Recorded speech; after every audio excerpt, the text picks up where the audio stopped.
Tonight we're going to talk about artificial intelligence. And so this is a really, really complicated topic. I think I will get most of it done in one show. It might extend over into a second show because there are so many aspects to this. Uh, but I want to start out with a lecture I actually gave about a year ago, a little more, over a year ago, and it was an audio there. So anyway, what I'm going to do is play it here. I'll just put some visuals up for you to look at while you're listening. But this is about 25 minutes, but I didn't want to redo this because it was done so well. It's one of those things that, it's just, at the time, it just rolled out. So anyway, I'm going to start with that, then I'll come back and expand on these topics and go into AI in depth. But I just want to preface this by saying that AI, artificial intelligence, will always fail. And if you want to learn more about my background, if this is the first time you're seeing me, I would suggest going back to the September 3rd show where I discuss my background a bit more, because in that show I'm talking about cybersecurity, another thing that I'm a world-class expert in. But artificial intelligence, this is not the first time this has come around the block. Back in the 70s, there was the knowledge-based systems. Then there was, it had many different names.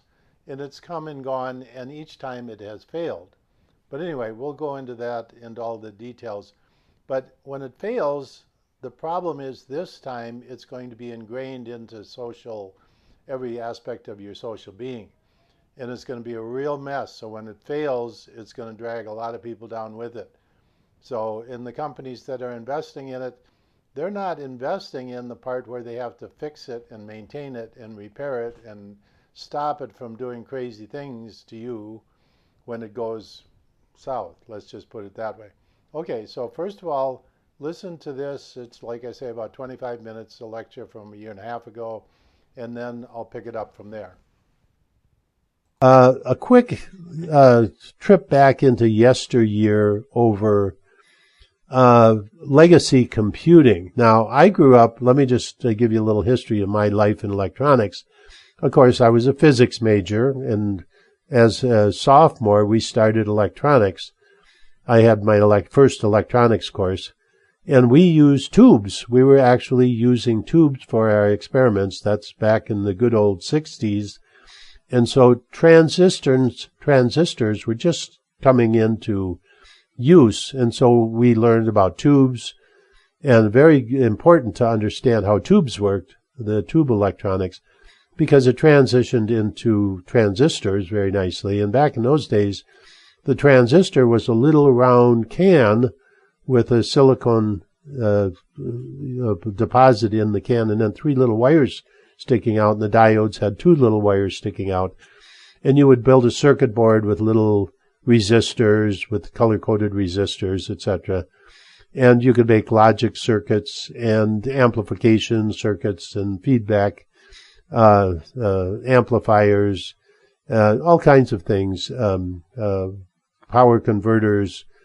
But anyway, that's back in the legacy days of computing, and you had IBM and Control Data and Honeywell. Those were the big names in computing back then.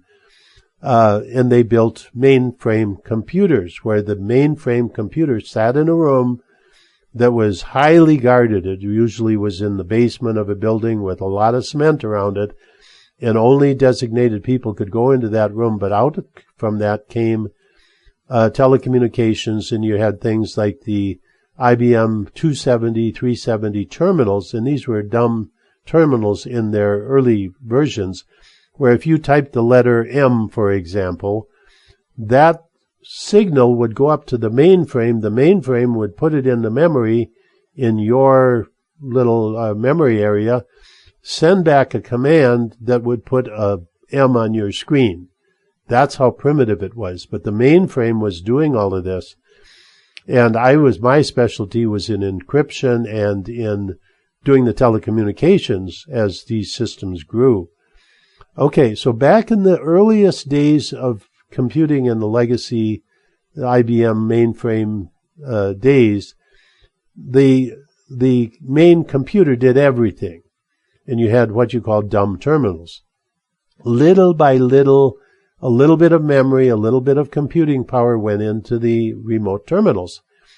And then people finally, as memories developed, as logic circuits developed, they would put more and more, because it didn't make much sense to send a letter off to the mainframe computer, and then the mainframe computer had to send back a signal to your screen. Why couldn't you just do that on your terminal? And so that was the next step.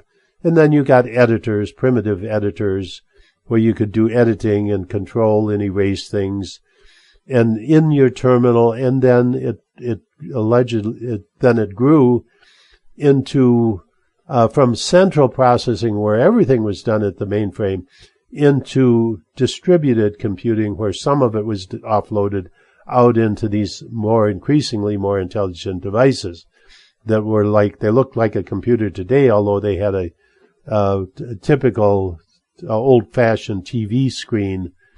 Anyway, if you ever saw those or sat in front of one.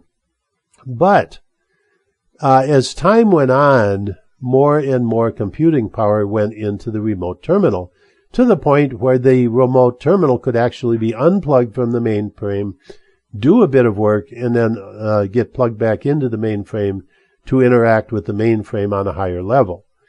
And so that brought in the advent of the personal computer. And this is something, by the way, that IBM and Control Data did not see coming. Kodak was another big company in computing back in the early days. And Kodak had the chemical film industry. They made all the film. They were the biggest companies. There were some European companies also at the time, but Kodak was the one that had the worldwide concession on silver halide film, the old 35 millimeter and other forms that a lot of the early films were shot on, like the movie 2001, for example, was shot on reverse Ektachrome film, reversed into a positive, give those bright colors, etc. So at any rate, and the reason I mentioned Kodak is they did not see the digital revolution coming. Now, you cannot buy a camera today with film in it. Maybe you can, I don't know. But it takes processing, and there's, you may have 12 pictures on a roll.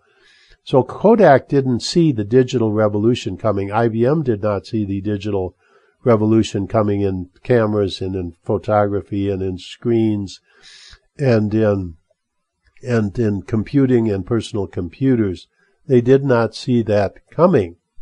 Okay, so at any rate, more and more, of course, once the personal computer broke away from the mainframe, I knew some people, not real good friends of mine, but acquaintances, that became incredibly wealthy. There's a guy, a tremendous businessman. He was not a computer guy at all, but he started hiring graduates out of computing schools to convert legacy computers into distributed computers with PCs. Made a fortune, absolute fortune, converting legacy computing to distributed computing systems. And at that time, all of the big businesses were getting away from their legacy computers and downsizing. Financially, it cost a lot less money to run these distributed systems. But at any rate, so all of the horsepower and the memory and everything went outbound into personal computers. And it was held in personal computers. So you got completely away from the idea of the mainframe computer in a computer room controlling everything. Now we are getting back to that point where, say, a modern phone, if you get a 5G phone, it does not have much computing capability in it. It's very fast for the things that it does, but all it's doing is it's putting stuff up on the screen. In all your memory and everything you have a little bit of memory in the phone itself.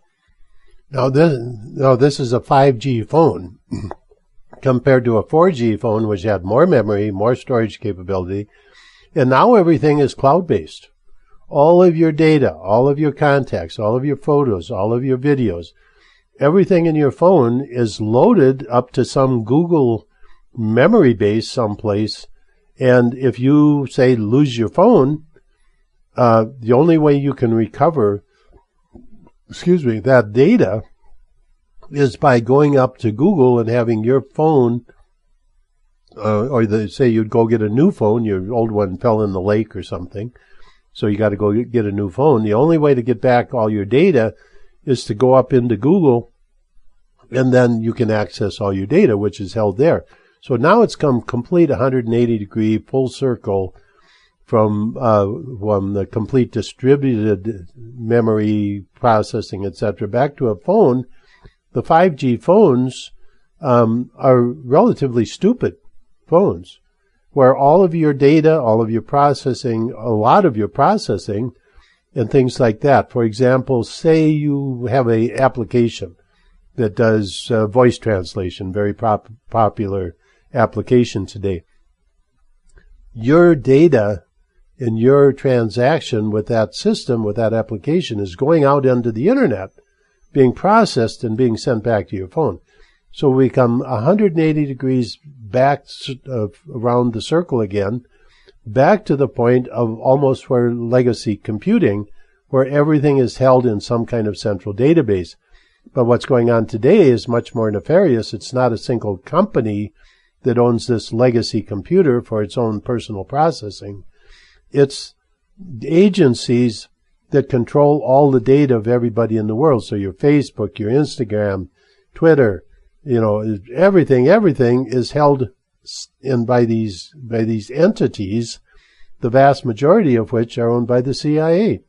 That they went out, and when these companies succeeded, they broke through, they became successful, they became big, everybody joined their platform, and at that point, the CIA came in and said, okay, they converted some of their drug money into buying those companies. So, all of the social media companies are controlled by CIA. And the NSF, you might say, oh, the NSF is in there too. Well, they're controlled by the CIA also. When it's the CIA is the police force of the World Bank. You've heard me say that before.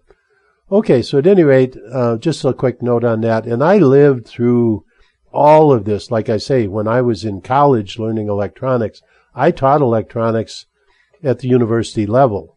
And as a course, I taught, of course, all kinds of courses, physics, mathematics. About 10 years of my career, I was a university, teaching in the university, physics, mathematics, computer science, and astronomy. I actually taught astronomy for a few years also in one of the state college systems during my teaching career. But 25 years of my professional career was in the telecommunications electronics world, where I was a principal systems engineer for 10 years with a company that did IBM mainframe telecommunications. And then also I worked 15 years in a telecommunications company where I was with a elite group of professional engineers who managed national, international telecommunications services and systems, etc. And so it's something I happen to know quite a bit about. I've been on the ANSI different commissions specifying, the Ethernet protocol, the 602 protocols. I was on those committees. So it's something that I have a bit of experience in. And so anyway, it's interesting to see from my perspective, my historical perspective, going back into electronics, post-World War II electronics, literally, up to the current age, and how that has evolved. Okay, now on to my main science topic here. I'm going to talk a bit about artificial intelligence. And now this you're seeing all over. I just got a thing today on the email trying to sell me a package called Fusion. It's an advertising AI system that's supposed to be better than sliced bread, the best thing since sliced bread type of thing. There are, for example, if you have any system at all, you might have Google Ask Google is another AI system. Bing is another one, and there's many. They're just coming up they're like popcorn, popping up all over the place. Every place you look are AI systems. But what I want to talk to you about tonight is the fundamental failure of AI systems. What are the main reasons why AI systems will fail, ultimately? And they're going to become very popular. And by the way, artificial intelligence is not new. This is not the brand new spank and everybody, this is the growth of computers. This has come around, and there again, I go back decades and decades, half of a century or better in this world. And so back in there was a time, probably in the 70s, they were called knowledge-based systems. And this is beginning by the way of Wikipedia. When Wikipedia finally emerged in the computer world a decade or two ago, whenever that emerged, it was supposed to be the thing where everybody put their knowledge into Wikipedia, and it would be a knowledge base and would be open, and that immediately got taken over by the CIA and controlled to the point now where everything is completely controlled in Wikipedia. And that's one of the downfalls of any AI system, is that as soon as it becomes important, as soon as it gains traction, it will be taken over and completely controlled by some nefarious group, whether it's the CIA or whether they're even going to be around anymore, who knows. The second problem with AI is called input. You have AI is a system of decision making, and they keep getting closer and closer to, they say, human being and human decision making. But everything requires input. Now, one of the odd things here is that Elon Musk, a couple of months ago, I announced this on my show, and of course you probably heard it every place else, called up and with something like 6,000 leaders of companies around the world, had some kind of thing they wrote, open letter, stating that there should be a moratorium on any development of AI stuff for 6 months until people sit down and decide how this is going to be managed, because it's like a monster. It's like a Frankenstein computer monster that's growing. Nobody knows how to handle it. Nobody knows how to deal with it. And they certainly don't know where it's going, or are there legal ramifications, social ramifications, etc. And so they wanted to put a limit on this. But in the background, Elon Musk is putting up his Neuralink, which is 60,000 satellites going around the world, all grabbing information and being part of this neural network, and experimenting with brain plants in people, where you put a brain plant in, and that's your communication. It's called Neuralink, and it's another brainchild of ultra-rich Elon Musk. Now, I like some of the stuff he's doing. I'm pretty impressed. But this is one of the things that I think is just kind of, to excuse the term, batshit crazy. The implications of putting chips in people's brains where they then are linked into this international neural network, and not only is it transmitting to these people, but they're sending information, their thoughts or whatever.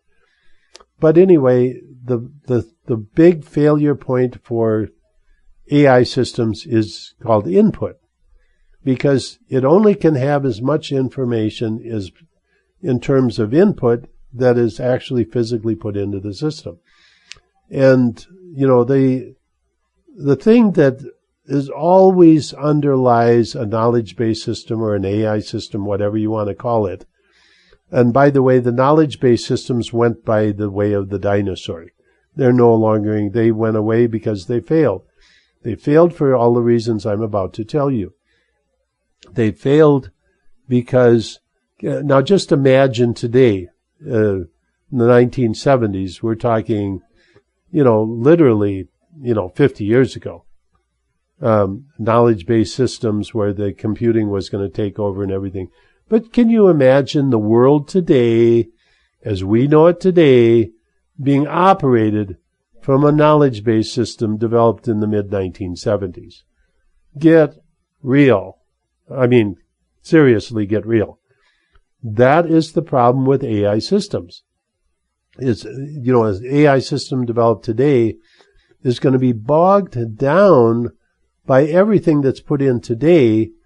And is it going to evolve along with all of the evolution of speech, of concepts, of the way people consider certain things?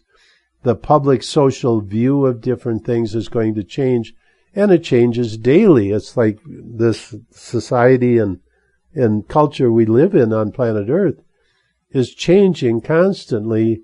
In an AI system, the whole premise is that once you put all this information in, then it can calculate all future things, etc. But let me give you an example of how AI people think. Here's an example of the perfect world according to somebody in AI. You are AI driven. You are a member of the world AI community. You go to sleep at night. Your alarm clock is set by AI, a certain time to wake up in the morning.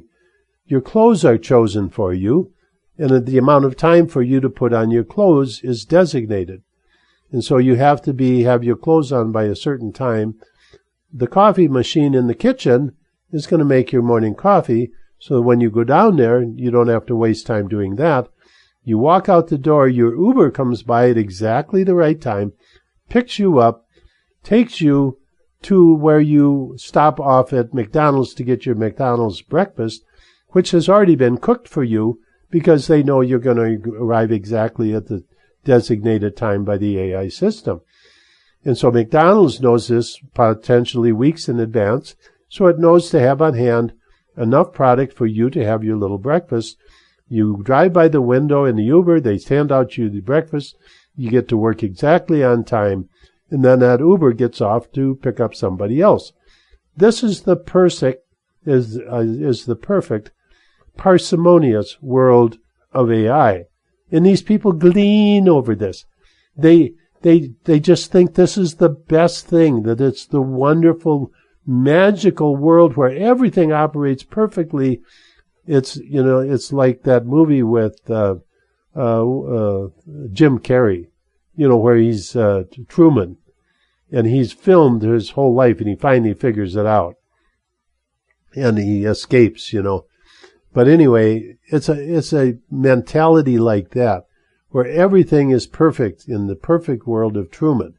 It's an AI scenario, where this guy is living from the time he was born in this TV show. That's the perfect world of an AI nutcase, fanatic, psycho. These people are psychologically disturbed. And so they think that you should want to live like that, that that's your perfect life, that if you can just live according to their perfect plan, everything will be perfect. But let's just take the scenario where you get up and, something goes on and there's an accident on the way to work and the Uber gets late. So you miss your hamburger or your breakfast at McDonald's. You arrive at work late. The Uber then arrives late for its next pickup, and the whole thing comes apart. That's just a very simple example of how AI breaks down in the perfect world of prediction, etc. Because the world is not perfect. It does not run like the perfect clock. You can go all the way back to Newton, the time of Newton, where they actually talked in terms of clocks, in terms of the universe being the perfect clock. And everything happens on time and in order, and it plays out perfectly. And in a sense, you could think something like that if you had the perfect computer program that put in all of the information in the universe and every atom and its energy levels and everything else, and you knew exactly the physics of how everything worked in the universe. You could calculate the flow of the universe. But then the interesting part here, and this is the clincher, and this is the thing that ultimately all AI systems will fail, is because the human being is not an automaton. A human being has free will. The human being chooses to do things differently than the status quo. The human being has a soul. AI systems do not recognize the fact that you have a soul and free will and can make decisions. Sometimes you make bad decisions. Sometimes you make good decisions. And this is interacting with your soul. And so, like, let's take, for example, music creation. People think, oh, if you just create music, you can create happy music, or you can create music that is melancholy, and you can create all of this music. It's kind of like the boy band era. Remember back a decade or two, you had the boy bands, and it was like all of this mass-produced music with shows and lights and things exploding on stage. And they were very talented. These were young kids that were really, really talented. But, finally there was, you would find these bumper stickers. It'd be a circle that would say boy bands and then a line through it, like no boy bands. Because it was all production music. And people don't like that. People like Chuck Berry or the Beatles or, old music, or the Beethoven or Mozart, who created music. These were people. And they created music that affected your soul, like the old blues, the Memphis Bayou, the Cajun music, very happy music, etc.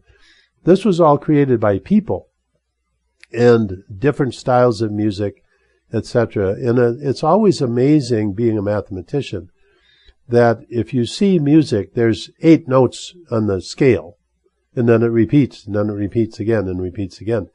So there's only 8 notes. And how could, mathematically, with 8 notes, you could only write so many songs. Very, very limited number of songs. You could easily calculate how many songs that were different that you could actually create. Yet the human being has created millions and millions and millions of songs in different styles of music and different feelings and different emotions, etc., with 8 notes. It's not possible. But the reason it's possible and actually happens, the reason the human beings created the impossible, was because of the human spirit. Okay, so picking this up, the idea of music that is created by humans, and it can have literally an infinite number of varieties. The only thing that AI can do is copy what humans do. Just the very concept of AI writing music is a result of human beings writing music, and AI is being programmed. So let's be real. I want to give an example. Have you ever been to an art festival, which I have? I've been actually in some of these. And one of the things that's very popular up in the States where there's hunting is it's called the duck stamp competition. And all of the nature artists do their best job of painting a duck or a duck scene or something like that. And the realism is what they're looking for, the realism. But I don't care how real you make your duck painting, it's not a duck. That is the problem with AI. No matter how much they can make a robot look like you and have expressions where they have muscles and the facial expressions, and everybody goes, oh, gee, it looks just like a human. No. It's like the duck painting, only a little more exaggerated, to the second power maybe. And so the reality is that you're not going to duplicate the human being. And that's what they keep talking about. Now there's the concept of sentience. In other words, now there's actually a number of definitions of that word. One of it means feelings. That is the original word when you go back to the root words back in ancient languages. It means the feeling. In other words, can a computer feel? Can it feel bad? Can it feel, if it does something to hurt you, will it feel remorse? Will it feel empathy? Will it feel anger? Will it get mad at you if you do something? If you spill something on the rug, would a computer get mad because now it's got to clean this up? Well, to a computer, well, it's just another cleanup job. So the question is, there are people and good friends of mine who say that sentience has already been achieved through AI. But here is the thing that's very special. And let's go back to the ancient Greeks, to mythology. When they talked about the gods on Mount Olympus, they were talking about the pantheon of gods, of the Greek gods. And the one thing that the Greek gods were always jealous of humans, because humans had a body. Humans could feel. They could feel sad. They could feel remorse. They could feel happy. They could feel angry. And the gods couldn't do that. So they were very jealous of the human beings who had the ability to work through their body. And also they had a very conscious understanding of spirit, that the body worked in unison with the spirit. Now that's one thing that AI tries to just squelch. It makes you think that you're just a computer and you can be duplicated. If all they do is get the neurons going in the same patterns and the same logical deductions, then, oh, it's going to be human-like. No, not at all. Because the situation is that humans have a free will. And that's what makes us different than the stars and the planets and the moons and the asteroids and little pieces of dust flying through space or volcanoes. The Native Americans, the Aborigines in many countries, believed that the earth had a spirit and that they lived along with that spirit. And that's a different concept. But the idea that a human being has a spirit, now you can actually prove this. It's very easy to do because a lot of the creativity that comes about as a human being comes from your spirit. And this is what the little talk I just ended with talks about the spirit of man. So you can, and I suggest you do this, just go in a room by yourself sometime. And by the way, this is something that the people who are controllers absolutely do not want you to think about or do or know about, is the fact that you have a spirit. They want you to think that you're just a little bit smarter monkey than the one out there in the jungle. And so the flip side of that is AI. Another way of looking at the human being is, oh, you can just duplicate a human being if you put enough circuits together and enough logic and program it properly, then it'll be just like a human being. It can outthink a human being. Well, the human being created the AI monster. So the AI monster would not even be there if it were not for human beings. So anyway, I want to go through a few things that have come along in industry. And this is where it always hits home, because AI now is being pushed into industries. It's being pushed to the point where every company has their AI development.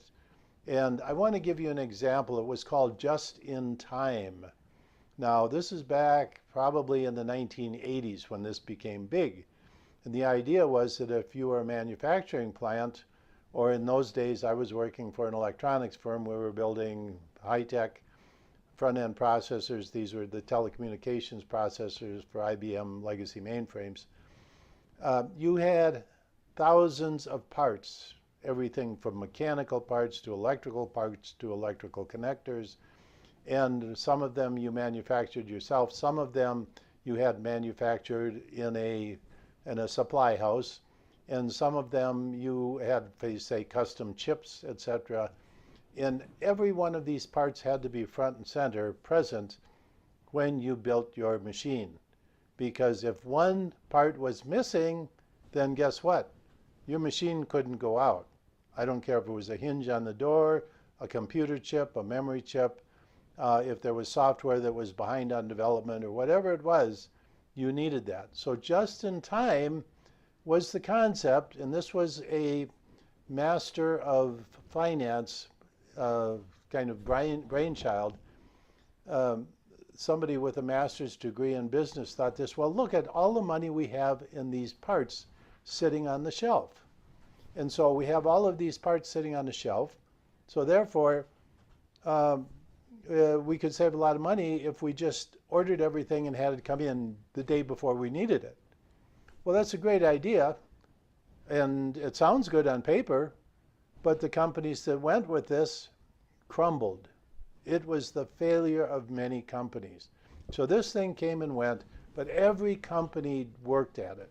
Now, can you imagine being a jet engine producer like, the Rolls-Royce or something, and having, or Boeing makes their engines, their jet engines, etc., having tens of thousands of parts with critical manufacturing requirements and trying to do just in time. Oh my goodness, no. Or an airplane, no. Or a computer, no. And so the companies that jumped on this big time literally went out of business because of this concept. AI is the same. Everybody now is jumping on this like it is the biggest thing, the best thing since sliced bread. And the companies that are going to jump on this are going to go under. I guarantee you, many of them. Because let's take, for example, a call answering system. You call up a company, and by the way, if you call up my companies, somebody answers, a real person. There's no, oh, press 2 buttons to now go over here. Oh, press this button. Oh, now this button. And maybe after a long hold, you get a hold of a person. No, somebody picks up a phone and answers it. And a real person. That's the way it is, and I'm not going to change that. But imagine an answering system, and I know you all have experience with this. Hello, we're so glad you called today. And it's an AI machine of some kind, and they're installing AI. And so please tell me what you're calling about. And you say you're the reason you're calling for. Okay, we'll try to get you that. And you wait on hold for 5 minutes. Hello. Oh, well, that's a different department. I'll transfer you now. Boom, off to another department. You get over there, and you tell them a little bit more about what you want. Oh, no, that's a different department. And this goes on. Now what they're going to do is replace that with an AI voice, and you're just going to go around in circles. Now, when you're calling up to complain about something, imagine you're out on the road, you're on the side of the road, and you're calling up the repair center for your automobile that's under warranty, and you get the runaround from an AI system. This is where it's going. It's not going to work because, number one, it's flash in the pan. And what's going to happen is these companies are literally not going to do a good job of building AI systems. It's just not going to happen. And now the other thing is they want these systems to learn. Okay, that's swell. But once they start learning and progressing, how do you repair that? Every computer system, you have hardware, then you have software. The software runs on the hardware, and there isn't a day that goes by if you have any complexity to your software system. There is not a day that goes by that you don't have some kind of update. This didn't work with that. Oh, there was a conflict here. There was a timing conflict here. So the programmers have to go in and repair that. Then they send out an update. This goes on with software, but how do you update software that has created new software that you don't know what it is? It is impossible to maintain AI software, period. It's just the way it is. In the computer world, that is reality. And if anybody thinks that an AI system is going to be manageable from a maintenance point of view, they are out of their minds. So once again, you have the MBAs coming in with a big idea, and they've sold it to the president and the hierarchy and the board of trustees, and they're all going to put AI in because the competition is. Let me tell you something. The company that does not put in AI will be here in 10 years.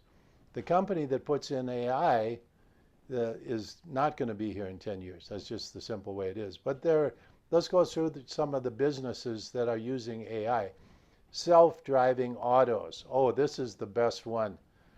there have been accidents where people have been killed, and there are sensors in an automobile that detect if there's cars around you. Well, one of them was that the semi that's right next to you is up here, you know, and the sensors on the car are down here looking for cars and people and dogs running across the street. Okay, so they didn't even know that the semi was next to them because there was not a sensor there. So the guy turns and drives underneath the semi.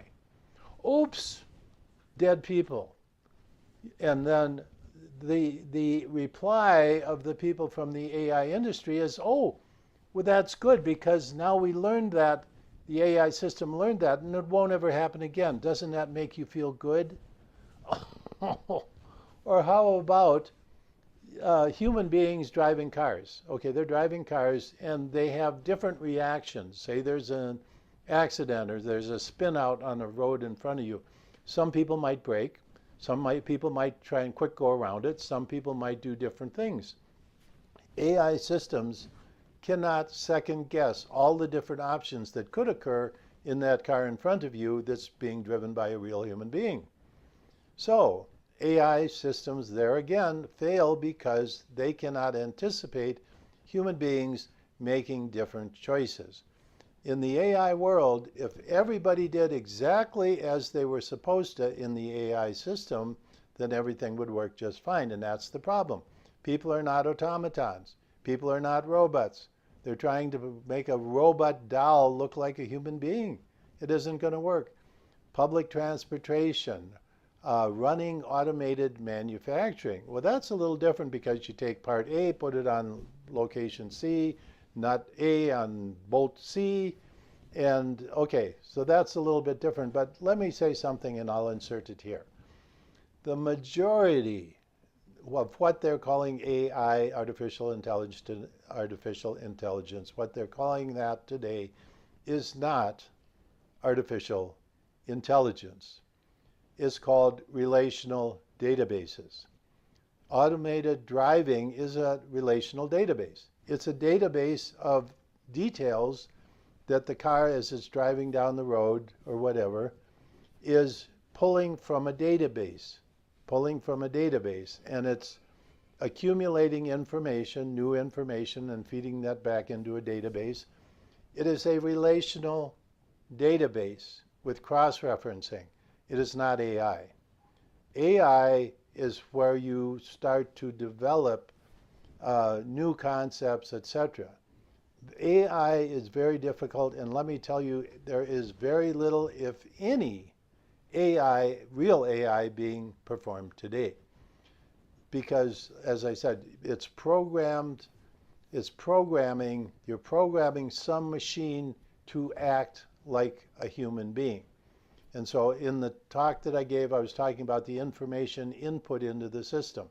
Let me give you an example. A friend of mine put my name into one of the AI search engines that you can put in. Okay, came back information totally incorrect. So he writes back and he says, well, this information is incorrect. And the AI system comes back and says, well, that's the information that was in my system. I cannot generate any other response because that's the information. And so they asked about a general question. Can you give me a personality rundown on a president? Yes, absolutely.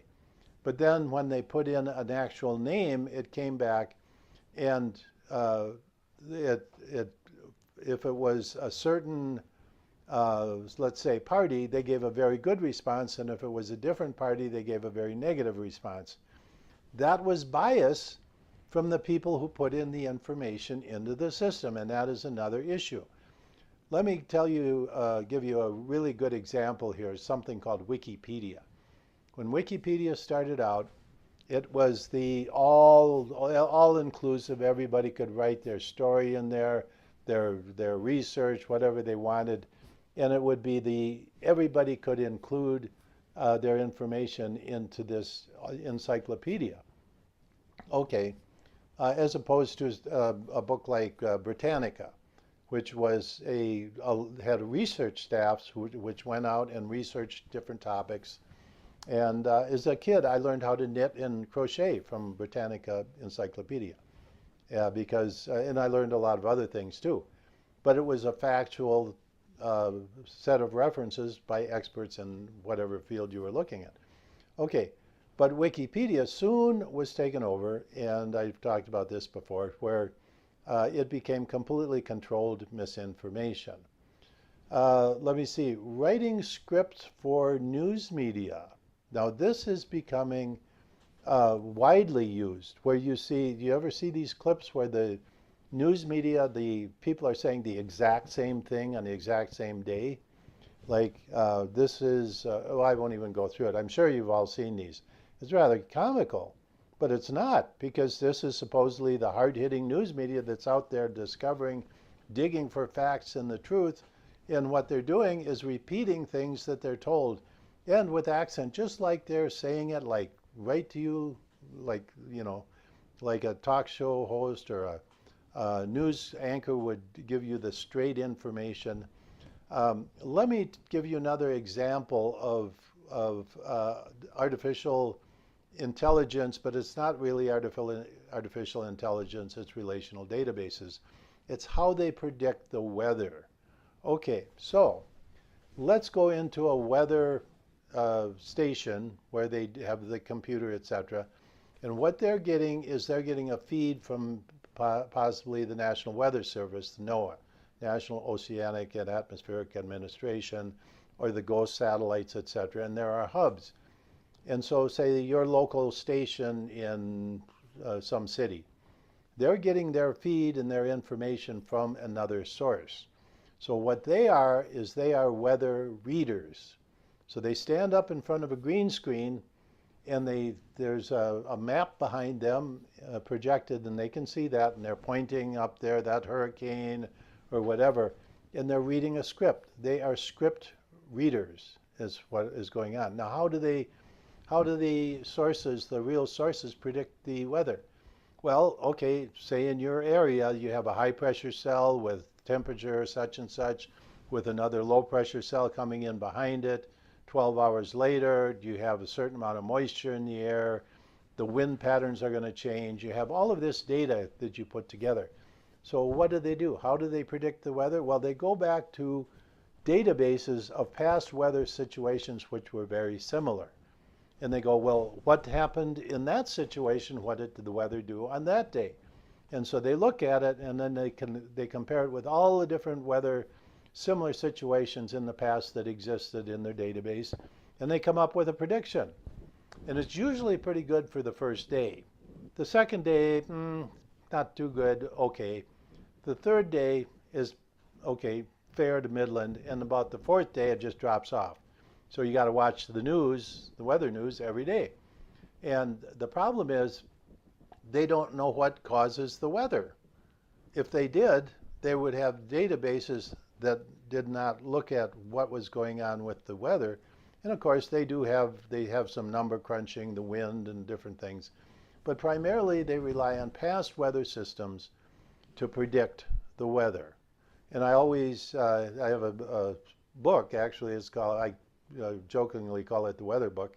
It's called Principia Meteorologia, the Physics of Sun-Earth Weather. And I go into the discussion that our weather is electrically driven, and the electrical energy comes from the sun. It has nothing to do with the light that comes in from the sun. Very little, actually. Has a little bit, but nothing extraordinary.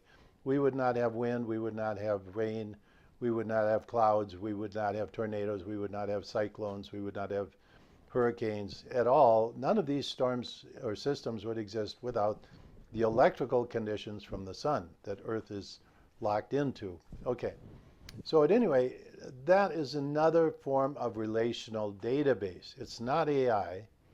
And so anyway, there's this mistake. But the other thing about AI is, in these types of things, is they're always sold to you as the best thing. Oh my goodness, just life is, can you even imagine how wonderful your life is going to be under AI? And really, it leads up to the topic of The Matrix. Now, there are people who say that the movie The Matrix was a documentary. It was about what is really going on today.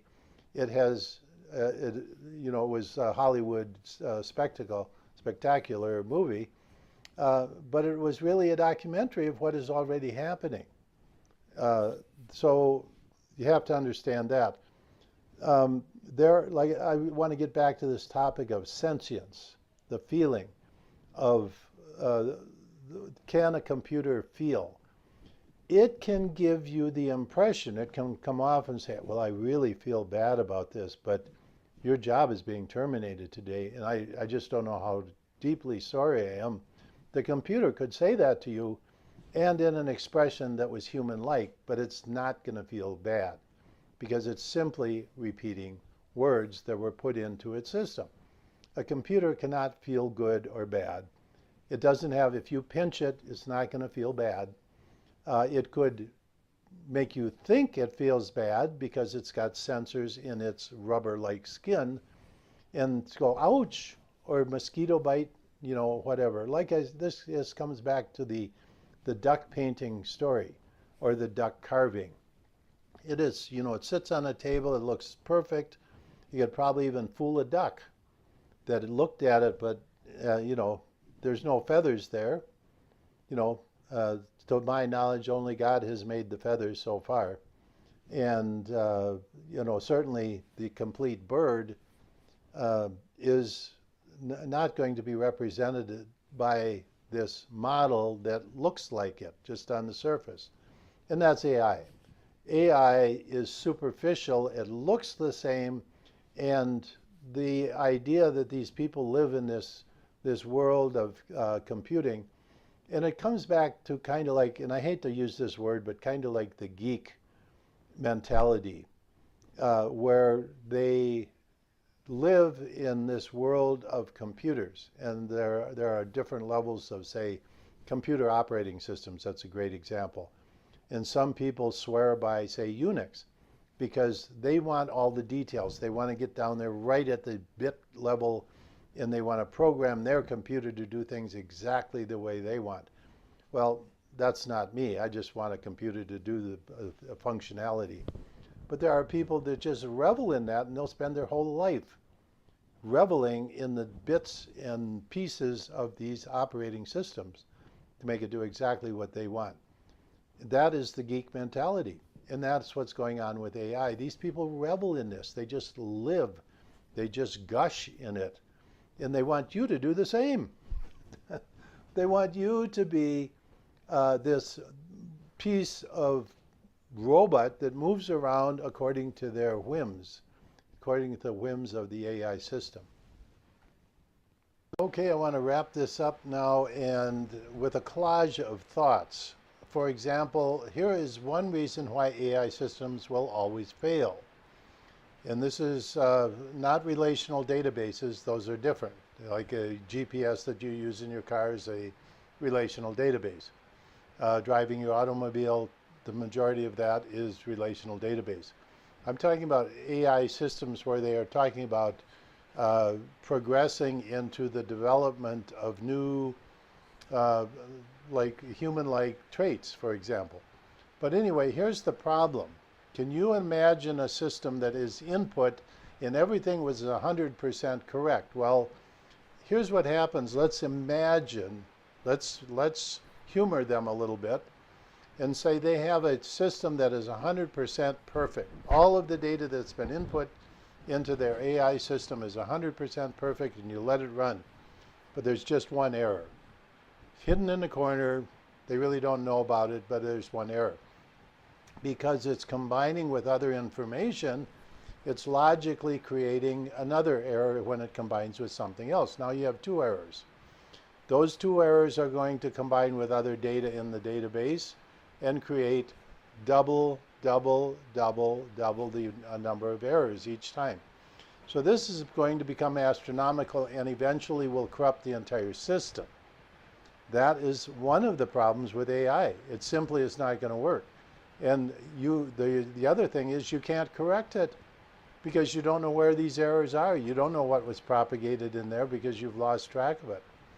I'm going to name some different historical names for AI systems which have come and gone in my lifetime, which I've seen come and go. Here are some of their names. Knowledge-based systems in the 1970s, that was popular. Machine learning, machine learning. Expert systems, intelligent retrieval. Those are all names that have come and gone. And so this AI thing is nothing new. Believe me, if you've been around, an old dog like myself, that's been around the block a few times, you know that this is nothing new. Okay, what if you had an AI system that was created in the 1950s? Well, let's go into the scientific journals, the peer-reviewed scientific journals. There's a lot of really incorrect things in those journals. They were peer-reviewed, and there's a lot of things in peer-reviewed journals today that are incorrect, totally incorrect. Okay, so how about the medical standards of practice? They're doing that because it's a money-making machine, and it prevents them from being sued. So is that the best thing that you can do for medicine? Not in many cases, no. Okay, how about anonymous editors, or simply corruption in the human infiltrating AI systems from its very inceptions? I was just talking last week about the corruption and hacking into computer systems. Wow, it's rampant. So do you think that AI systems eventually will be hacked into? And guess what? You won't know about it. Somebody's in there messing it all up and changing things, and this AI system is making a mess out of your life. And why? Because there's a hacker in there, and guess what? The owners don't even know about it. You know what? The people creating AI, the one thing they leave out is how to maintain it, and the expense of going in and actually regulating this computer software in the future. Okay, what else do we have here? Back in when I was a kid, there were cartoons. There was one called the Jetsons, and everything was supposed to be managed by computers and robots, etc., making your life much easier. How about the number of movies? There's just countless movies where the AI goes bad. How about the Stanley Kubrick classic 2001: A Space Odyssey, where the computer takes over and is going to kill all the astronauts because it's too important a mission. And the one guy lives through it. He actually has to go in and remember Hal as he turning off. No, Dave, don't do it. Dave is this astronaut, and he's realizing that Hal had the AI computer, and this was done in the 60s. And you know, the projecting what's going to happen with artificial intelligence. So this is not going to be a good ending at all. So all the companies that are running around jumping up and down doing AI, I hope you all go out of business. I hope you all go out of business real soon. Okay, so what else do we have here? That's about it. You know, and the other thing is, just like Wikipedia, all of these AI-based systems are going to be linked together. That'll be the next thing, linking them all together. And then it'll be controlled by some control point in the nefarious group of the government, and that'll be the end of it. So, boys and girls, I would suggest that if you find a company that is marketing AI, write back to them and say, I don't want anything to do with you. Take your AI and put it where the sun doesn't shine. And just do that, because speak with your dollars. Speak with your purchasing. Say, I'm not going to purchase from anybody that uses AI. That's it. So we'll talk to you next week. I hope this was informative. And there are people out there wishing that computers are going to be sentient, have feelings. Well, good luck. It's not going to happen. Hello, this is James McCanney. Make sure you visit my webpage, jmccsci.com. I have all my books, CDs, DVDs, historically important videos that were remastered from the old VHS days, lecture series, and my education course that was designed for K-12 university for the parents and the students. So make sure you visit the webpage, jmccsci.com. Click here, and all the information you need is there. There's 30% discount right now on the education packages, so make sure you check that out. There are licenses for single family or multiple families, up to 10 families in a multiple family group.